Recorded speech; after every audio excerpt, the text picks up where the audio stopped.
Hi my lovely viewers, thank you for coming back to watch my channel again. I'm so humbled. Thank you for subscribing too. Our family is increasing each day and that makes me so happy. If you're new to this channel, feel most welcome. This is the right place to be. This is the Luck Mom here. Deborah Nyanchika is my name. I created this channel to give my viewers hope and encourage you to be optimistic. No situation is permanent. Once you choose to work with God, everything is possible. So feel most welcome and let's share this journey of hope together. In case you've not subscribed, consider to subscribe. Today our sharing is about how to deal with household enemies wisely. But before that, let's pray. Father, in the name of Jesus, thank you for the gift of life. As we want to do our sharing, we ask you to bless us, help us so that we can have a great impact onto our lives. In Jesus' name we pray and believe. Amen. Household enemies. This is in this world we live with people who love us and those people who don't love us like us. Let me say like that. An enemy to me is just unfriendly friend. Yeah, it's unfriendly friend. So our key verse is from the book of Micah, chapter 7, verse 6. My Good News Version records. In these times, sons treat their fathers like fools, daughters oppose their mothers, and the young women quarrel with their mother-in-law. A person's enemies are the members of his own family. This Bible is very clear that person's enemies is the members of their own family. So that is why I decided to share that. How can we deal with these household enemies? An enemy will not come far away to hurt you, from far away to hurt you. An enemy just comes from your own house. This is what this is how the Bible puts it. But before that, we have two different types of enemies. Number one, we have casual enemies. The casual enemies are the enemies they hate you for no good reason, but they can't do anything beyond that. They will not hunt you so that they can harm you or maybe kill you. Those are just casual enemies. We have sworn enemies. They have sworn. These are they target you. These enemies. They are like, we have to get rid of this person. They will do all the things they want, or they can try all means to get rid of you. These are just the sworn enemies. So the Bible says we pray for our enemies, but sometimes even there are some enemies in the Bible that God participated in their killing.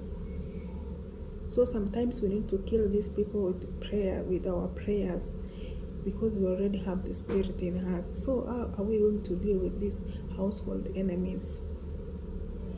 Number one, be careful on what you share. What comes from your mouth? What are your plans? Who are you sharing your plans with? We have already heard that enemies, they can come from your own family. That is how Micah has just put it.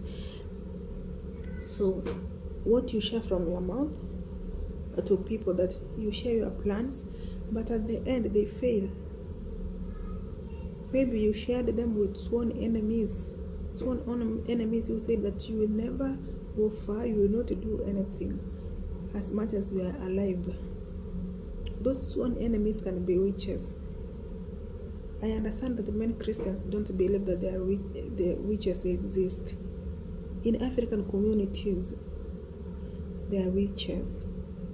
And people need to understand that a sworn enemy is just like a witch, because they will hunt you until they kill you. So what are you supposed to do?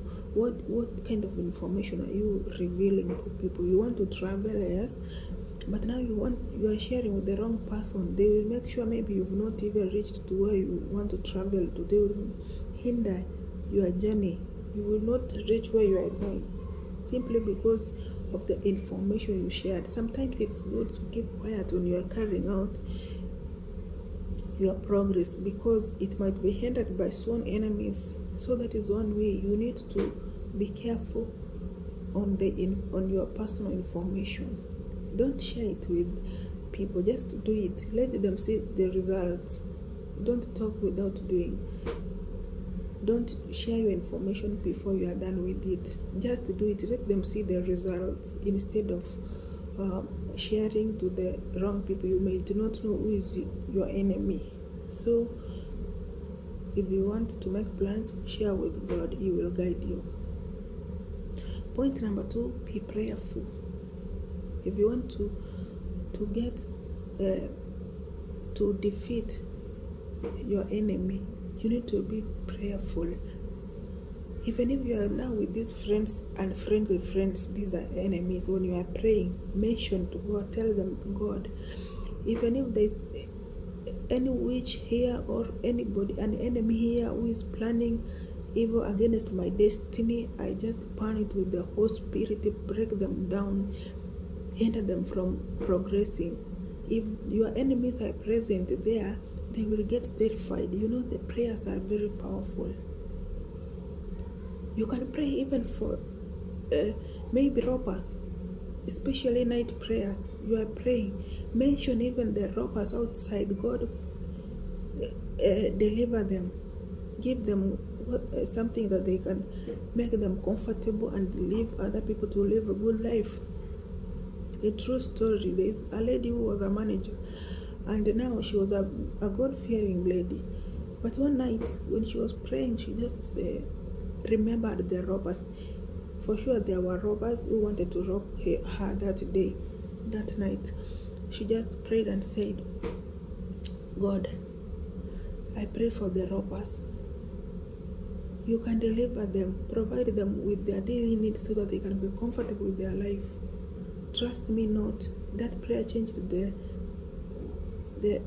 thief who was outside, wanted to rob the house of that lady.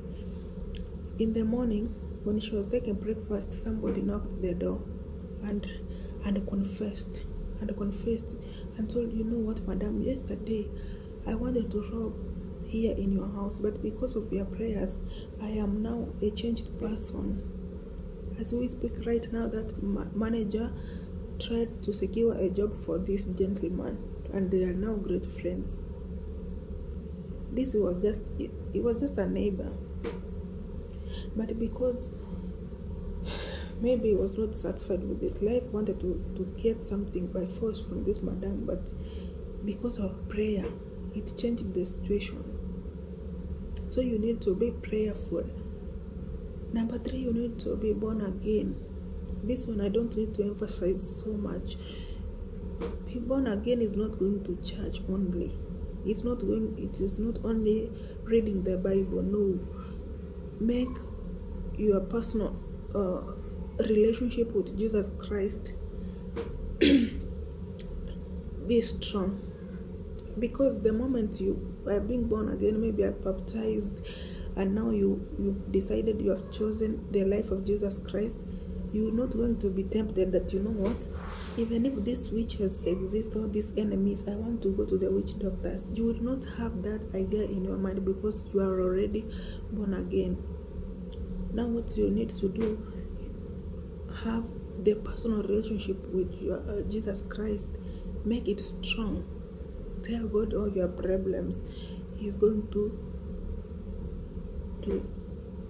protect you against your enemies, because the more your relationship keeps being stronger, the more your faith also grows each day, and you are going to win over your enemies. So these are the ways that we can deal with our household enemies. I have already said prayer, be born again, and don't share your progress. Just share your plans with God, because He's the one who is going to guide you. If you share with people or maybe friends or relatives, they are going to hinder you and you're not going to reach your destination. Always, when you are praying, even if you are with friends, attack those bad spirits. Maybe if there is somebody who is here pretending to be my friend, forgive them and let them come out and confess. The spirit that is in you is very strong, and it is going to work. Your prayers are going to work. May God bless you so much. If you like this video, thumbs up. You can subscribe to this channel for more sharing. See you next time. Bye.